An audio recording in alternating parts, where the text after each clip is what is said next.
Sitting here last year, there was a lot we didn't know, and we didn't know that we were just about to embark on a period of 7 months of much lower inflation readings. We didn't realize that the second half of last year was going to be an extraordinary year from a growth standpoint and also from the standpoint of the labor market. So things actually worked out in the second half of last year in a remarkable way.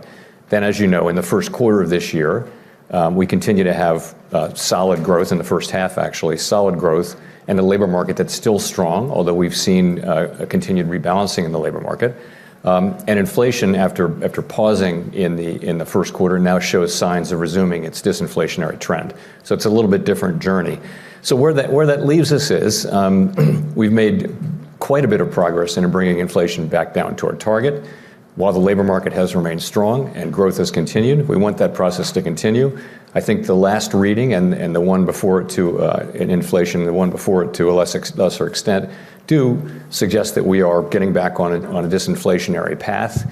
We want to be more confident that inflation is moving sustainably down toward 2% before we start the process of reducing how tight our policy is, of loosening policy. And that's what we've said. And what we'd like to see is more data like what we've been seeing recently. We'd also like to see the labor market remain strong. We've said that if we saw the labor market unexpectedly weakening, that is also something that could call for a reaction.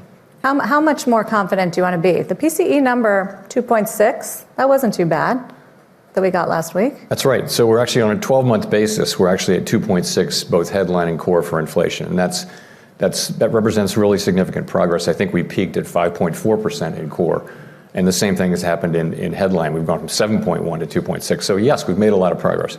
We just want to understand that the levels that we're seeing are a true reading on what is actually happening with underlying inflation. And as we were saying at the last part of last year, people were saying, you need to declare victory, this is over. And then we had a quarter of inflation which was well above 3%. So we want to be more confident, and frankly, because the U.S. economy is strong and the labor market is strong, we have the ability to take our time and get this right. And that's what we're planning to do.